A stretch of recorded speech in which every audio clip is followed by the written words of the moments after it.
Querido compañero Eduardo Barcesat. Todo sí.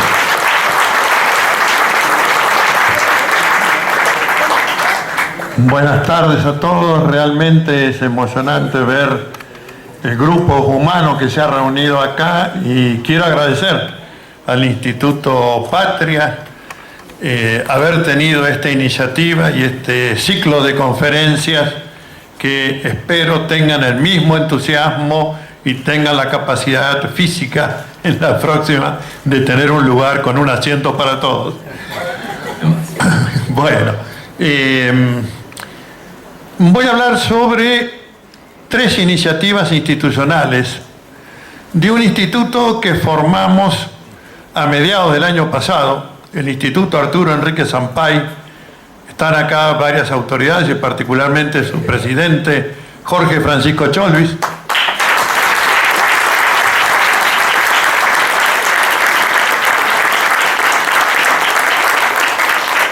Con la idea de trabajar en ese proyecto de la Constitución emancipadora, de la Constitución obra de todo el pueblo, de una Constitución que no estuviera atado por ningún pacto de caudillos políticos que prohibía tocar la primera parte de la Constitución. Es decir, seguimos con el proyecto de 1853. Esto es totalmente anómalo, inepto, francamente, es como decir nos gobiernan los muertos. Pero las circunstancias políticas nos han llevado a otro terreno de lucha sin abandonar aquel. Cuidado, seguimos en ese proyecto, porque somos conscientes que la continuidad de este proyecto requiere de una nueva constitución, porque el proyecto para mantenerse tiene que ampliarse y tiene que tener sólidas bases jurídicas para esa ampliación. ¿Cuál fue la primera iniciativa? Bueno, en enero sale un malhadado decreto que prosigue a los de la reestructuración ministerial, donde hubo que introducir por el propio gobierno correcciones, a los de la intervención en las entidades de la comunicación, tan doloroso el tema y tan importante para ellos, porque sin comunicación hegemónica es difícil ejercer el poder como le están ejerciendo, ¿no? Pero llegó un decreto que se anunció a la sociedad como decreto de necesidad y urgencia, y así por todos los medios. Y cuando aparece publicado en el boletín oficial, no era un decreto de necesidad y urgencia, era un decreto simple. ¿Y qué materia traía? Bueno, decía la emergencia en seguridad pública. Este decreto simple de emergencia en seguridad pública aborda materia penal, procedimiento penal, 2 materias que taxativamente le están vedadas por el texto de la Constitución al Poder Ejecutivo, sea bajo invocación de decretos de necesidad y urgencia y mucho más si son decretos simples. Pero las cacatúas togadas estas encontraron que sacándole el nombre de decreto de necesidad y urgencia podían evitar el control del Congreso de la Nación. Y no le fue mal la maniobra. No le fue mal porque a nadie se le ha ocurrido que este decreto aborda facultades que son del Congreso de la Nación y además con límites y mayorías muy precisas, porque restablecer la pena de muerte en la Argentina solo es posible en función de denunciar tratados internacionales de derechos humanos que en el año 1994 incorporamos con jerarquía de cláusula constitucional y que integran, por tanto, la ley suprema de la nación. Pero eso que la Constitución requiere que se haga, en su caso, con una mayoría calificada, 2/3 de los miembros que integran ambas cámaras, este gobierno lo hizo por decreto simple. Puso la pena de muerte subrepticia mediante la llamada ley del derribo, y cuando algo se derriba, lo primero que se pierde es la vida, ¿no? Y esto ya no es retórica. El hundimiento de ese pesquero chino que estaba en aguas territoriales argentinas puso en riesgo la vida de sus 38 tripulantes. El buque de la prefectura rescató 4, los otros 28 o 30, perdón, tuvieron que ser rescatados por otro pesquero chino. Hasta aquí el gobierno argentino, cuando había naves sin autorización en mar territorial, la llevaba a puerto, decomisaba la mercadería, le ponía una multa bien fuerte y tenían que pagar los derechos de puerto hasta irse, ¿no? Si no pagaban, no se iban. Pero yo me pregunto, y les pregunto a ustedes, si este pesquero hubiera sido de bandera estadounidense o británica, ¿habrían tenido el mismo? Bueno, seguro que no, por supuesto. Al amo se le lame, no se le ladra.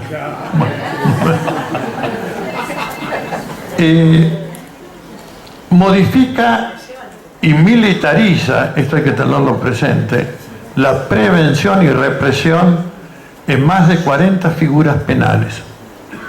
Pero además es un tipo penal abierto, porque dice, o los que se consideren que pueden afectar la seguridad pública, de manera que uno no sabe si tal vez una reunión como esta puede afectar la seguridad pública y nos derriban.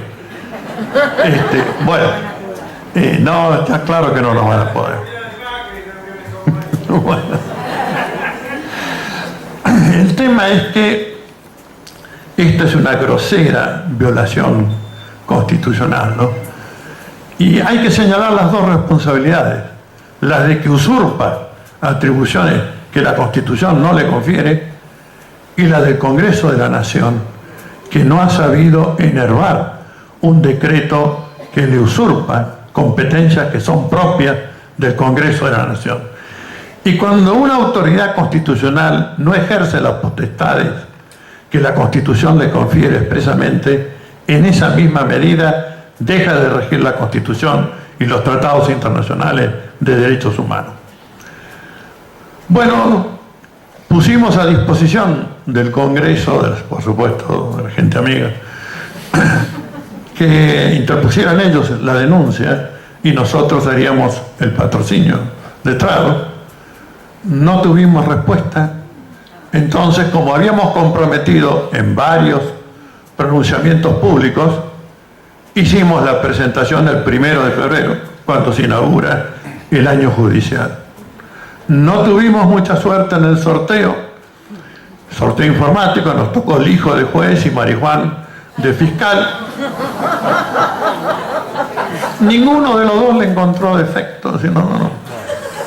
En ese momento, ya sabiendo cómo venía la mano, presentamos a una entidad defensora de los derechos humanos, la primera de la historia argentina, la Liga Argentina por los Derechos del Hombre, que aceptó gustosamente asumir la responsabilidad de parte querellante. El juez nos quiso trabar diciendo que se necesitaba un poder especial. Pensó que yo me presentaba como apoderado de la Liga. No, los abogados nos presentamos ahora como letrados patrocinantes y la Liga se presentó con sus autoridades nacionales.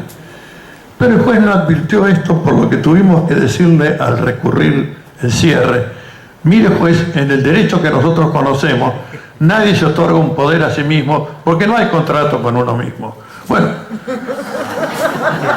espero que la Cámara, que desde el 17 de marzo, y ya había ocurrido lo del hundimiento del pesquero chino, dé vuelta a esto. Y lo decimos con convicción, porque en la audiencia tuvimos Graciana Peñafort, que habla, nos hicieron muchísimas preguntas a propósito de este decreto. Porque este decreto ofende la racionalidad del discurso jurídico y de las prácticas jurisdiccionales.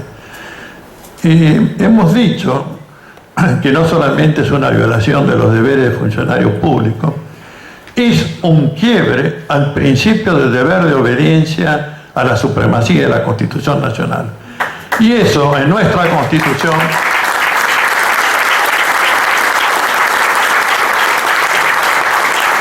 en una de las cláusulas más señeras, esas cláusulas que horadan la piedra, dice que quienes toman atribuciones y competencias que no les son propias, quedan prohibidos ejercer cargo o función pública, son descalificados con el anatema del artículo 29 de la Constitución, de infames traidores a la patria, y es por eso que dijimos, acá hay un acto de infame traición a la patria.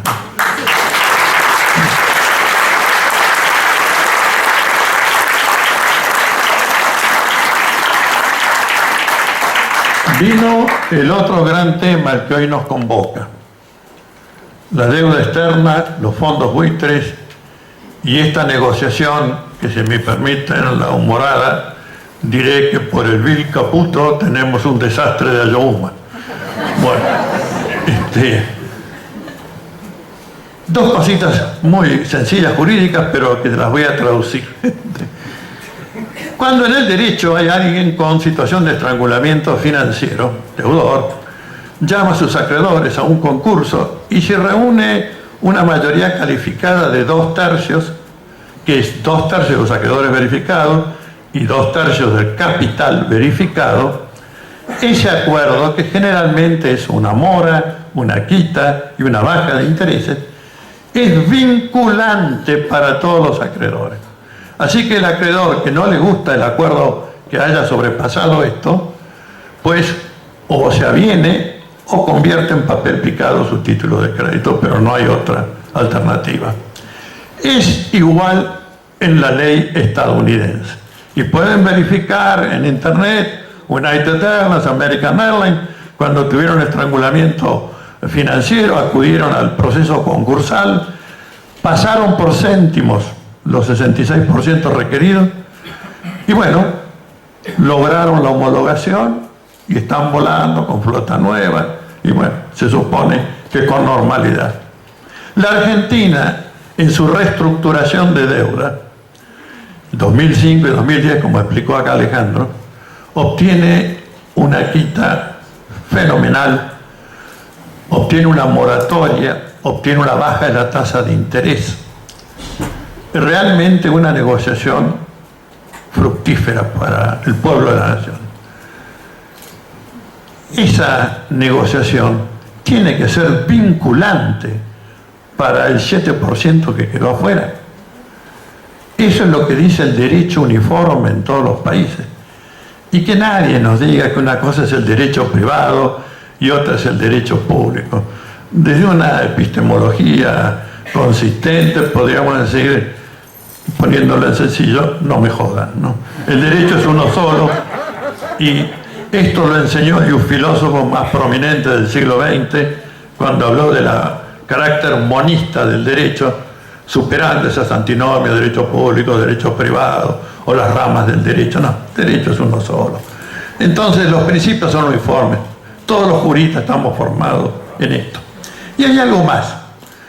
Si un acreedor obtiene de su deudor, por alguna forma extorsiva o de complicidad, un pago en más, no solamente que está obligado a devolver por la nulidad ese pago, sino que se lo multa con la dúplica de ese importe que obtuvo por pago indebido.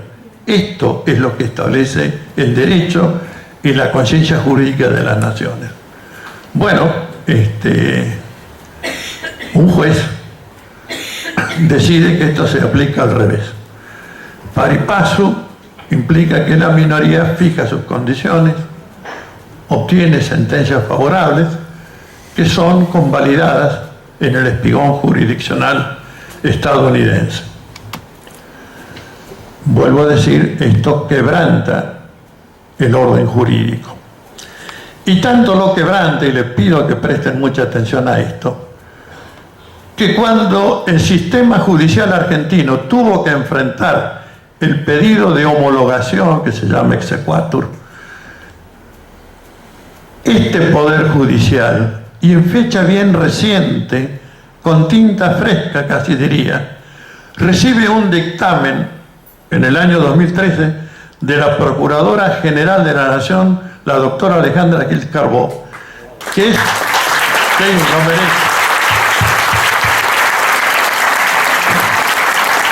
Es una lección de derecho constitucional y de derecho público, donde enhebra todos los antecedentes históricos que le llevan a dictaminar esta sentencia de Griesa. Es nula y lesiva de los principios de orden público constitucional argentino y dictamino que no se le otorgue la homologación, el exequatur. Un año después, la Corte, casi diría sin agregar una coma, convierte en propio el dictamen de Alejandra Gil Carbó, y este precedente, Claren Corporation contra gobierno de la Argentina sobre exequatur, es del 2014. No hay ningún otro pronunciamiento posterior que cambie esta doctrina ni los precedentes que ella invoca. Lo único que cambió del 2014 para acá fue la iniciativa institucional del gobierno de Cristina Fernández de Kirchner de impulsar un movimiento en Naciones Unidas para que se acepten principios de recomposición de la deuda soberana de los estados. Los 9 principios que obtuvieron abrumadora mayoría en la Asamblea General y que la Argentina convierte de inmediato en ley y en ley de orden público. Imagínense, 4 meses después se hace lo opuesto contradictorio, un papelón internacional y nuestro endeudamiento trágico. Y cuando digo endeudamiento, quiero señalar que pone en crisis la reestructuración de deuda del 2005 y 2010. Porque si bien hay una cláusula en los bonos, la cláusula Rufo, que establece, bueno, pataleo hasta una fecha determinada, hay principios del derecho internacional consuetudinario, que significa de la práctica de las naciones, que tienen 2 nombres latinos, después lo traduzco, rebus sic stantibus y ceteris paribus, que significa, si las condiciones que yo tuve en cuenta al contratar han sido modificadas, quiero que la prestación se adecue a esa modificación de las circunstancias. Y esto tampoco es retórica, ya lo están ejercitando, presentándose a reclamar aquellos que aceptaron la recomposición de la deuda en el 2005 y 2010. Y según los estudios de los economistas, si se presentaran todos, pasaríamos a tener una deuda externa que sería una variable entre 384.000 millones de dólares y 500.000 millones de dólares, según la tasa de interés que se aplica. Nos hipotecan por años. Pero es probable, es muy probable, que tengan en mira otra cosa, que tengan en mira el conjunto de recursos y riquezas naturales de la Argentina. Nuestros depósitos de hidrocarburos, Vaca Muerta, el agua potable, los minerales estratégicos para el desarrollo informático, en los cuales la Argentina es pródiga. Todo esto es lo que está en riesgo.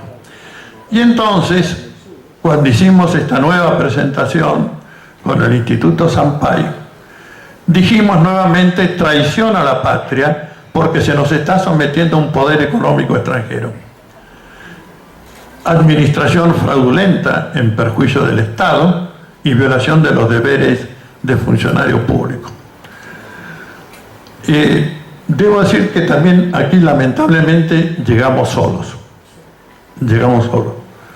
Incluso centros de juristas lo vieron un poco fuerte el escrito y dijeron, anímense y vayan.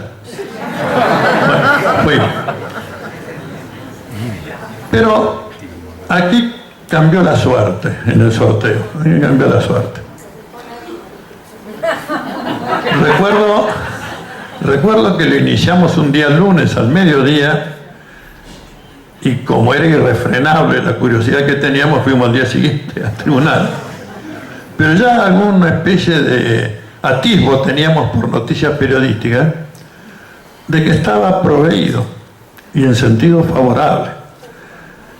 En el sorteo nos tocó el juez Casanelo y el fiscal Delgado, el hombre que le ha tocado intervenir desde la mitológica presentación de Alejandro Olmos, de aquella leyenda realmente sobre la deuda pública tan excelente, pasando por el megacanje y llegando hasta acá. Está en marcha la causa, es importante. Quiero aclarar que la causa es contra los funcionarios del Poder Ejecutivo, pero también contra todo legislador, sea diputado o sea senador.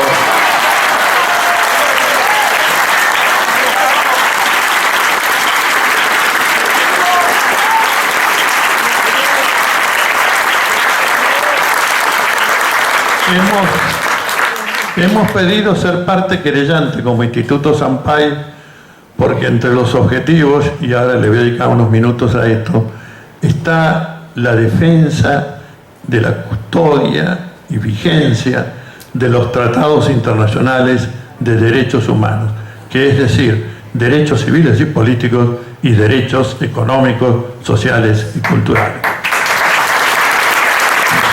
Y estos dos conjuntos comienzan con la misma cláusula: el derecho de autodeterminación de los pueblos y el derecho a la independencia económica. Y aquí hago un paréntesis para decir, solamente en un 9 de julio, fecha patria, un presidenta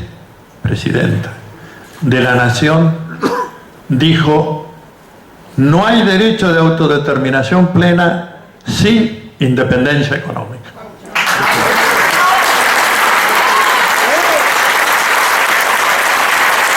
Y esto es muy importante porque uno lo puede poner ratificándolo, lo puede poner como cláusula constitucional y enhorabuena que sí se haya hecho, pero hay que vivirlo como socialmente obligatorio. Los tratados internacionales no son para adornar la vidriera institucional, son para convertirse en un instrumento de la libertad y de la igualdad y de la independencia como individuos y como pueblo. Este es el sentido de la incorporación constitucional de los principales tratados de derechos humanos.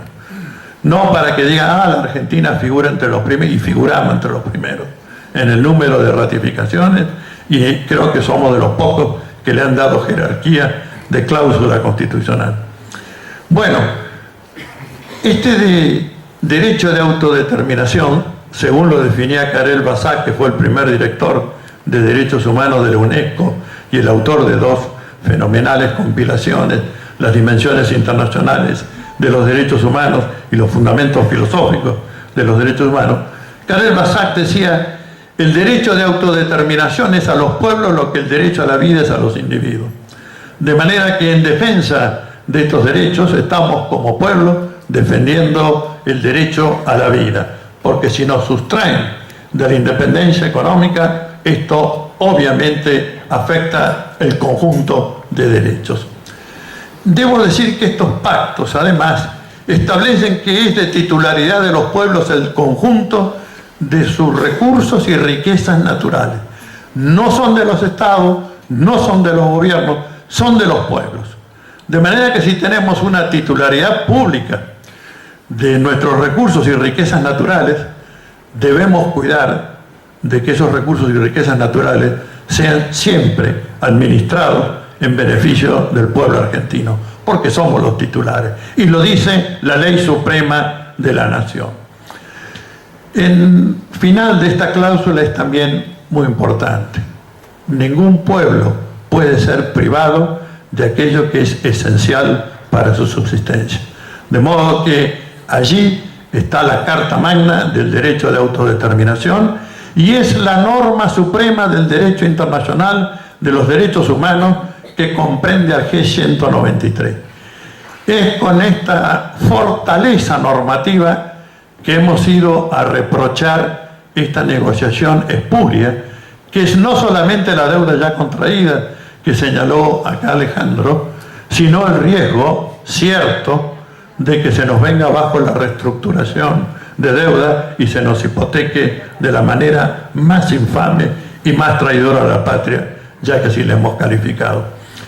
Quiero señalar que además hay un episodio jurídico. ¿Vieron cómo eso es la frutilla que culmina el postre? Bueno, del disparate, por supuesto. Y es que se le concede también el pago del 100% a bonistas italianos que fueron al tribunal Ciari, capitaneados por un delincuente, Nicolas Stock, parte de la Task Force argentina. Parece un nombre militar y de alguna manera quizás sea peor que un nombre militar. Les quiero decir que el tribunal Ciari en su reglamento no está previsto para ejecutar títulos o bonos, para nada. Tampoco los títulos de la deuda figuraba como opción. Los acreedores pueden reclamar en Tokio, Londres, París, Roma o Nueva York, pero no en el tribunal Ciari. Dijeron que eran 168.000 bonistas, 2.500 millones de dólares de capital adeudado.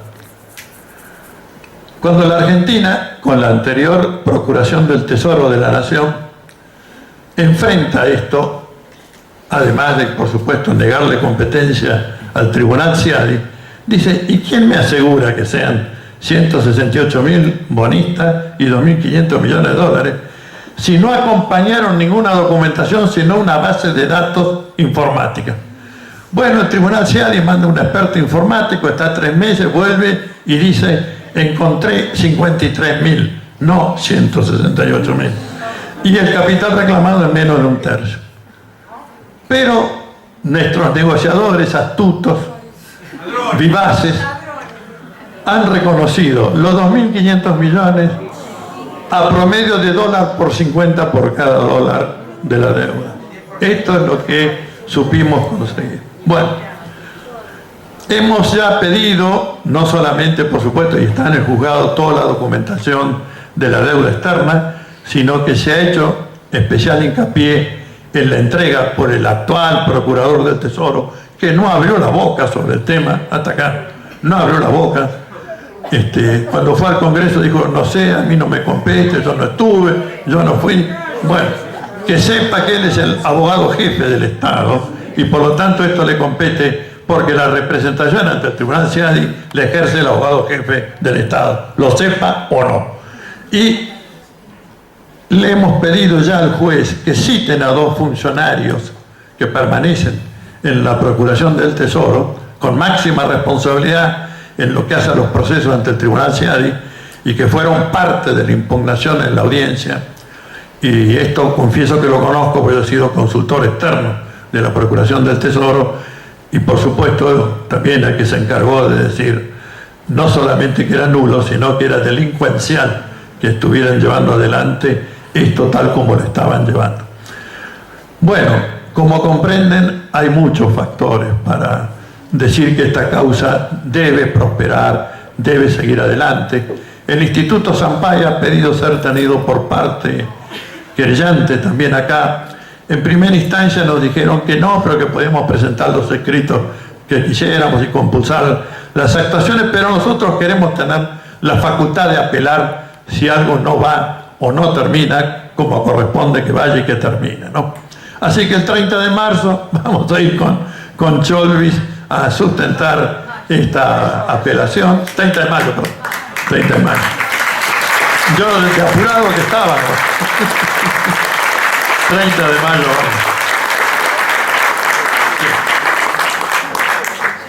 Bueno. Y en medio de esto aparecen los Panama Papers, ¿no? Pero resulta que están estrechamente conectados los 2 temas. Tanto que Hernán Arbizu se presentó en la de los fondos buitres a declarar espontáneamente y dice, miren que esos fondos buitres no son todos del señor Singer. Ahí hay capitales de muchos. Y entre ellos van a encontrar argentinos, encabezando, pidiendo que la primera investigación enderece hacia Alfonso Prat Gay, actual ministro de Hacienda. Bueno, por supuesto que están denunciados todos, están dando la investigación, hemos propuesto alguna medida de prueba especial, además de que alguien que conoce mucho, parece ser sobre el patrimonio de Mauricio Macri, se ha citado como testigo con garantías, que es su ex esposa, Isabel Benítez. Que, aclaro, se ofreció a testimoniar, Ya sabemos que no hay peor que el ex o la ex. Bueno, amigos, voy a concluir. Quiero decir simplemente que se estima por Tax and Justice Network 420.000 millones de dólares en guaridas fiscales. Imagínense si esa cifra estuviera en la Argentina, para nada necesitaríamos de ningún préstamo o empréstito externo y tendríamos, por cierto, un desarrollo independiente, calificado y un pueblo viviendo en bienestar, ¿no? Sí. Las preguntas hacían, dicen, perdón. Bueno. Tengo información de que negociaron vaca muerta, no fue aceptada por el juez Griesa. Bueno, yo esa información no la tengo, pero tomémoslo como un dato a investigar. Lo que interesa acá es decir que tiene que haber una convención internacional y una ley interna del Estado argentino para el recupero de esos fondos que han sido fugados de la nación a partir de la explotación de los recursos y riquezas naturales que son de titularidad de todo el pueblo. Esta es la gran contradicción, esta es la tarea venidera. Ya en varios simposios internacionales hemos propiciado un proyecto de convención internacional en este sentido y quebrar con esa doble moral, porque los países del primer mundo que tanto hablan de la evasión fiscal, del lavado de dinero, etcétera, tienen en su propio territorio parte de las guaridas con mayor importancia económica, ¿no? Es decir, para dar un nombre, ¿no?, el estado de Delaware tiene más sociedades que habitantes, ¿no? Es decir, un pueblo muy industrioso debe ser. Bueno, no. Entonces hay que acabar con esa doble moral. A la pregunta, y con esto termino, seguramente muy razonable, de por qué llevamos adelante estas denuncias, la respuesta, que yo espero más razonable, también está en esos pactos internacionales que son ley suprema de la nación. Un ser humano, y agregaríamos un pueblo, libre respecto del temor y libre respecto de la miseria. Muchas gracias.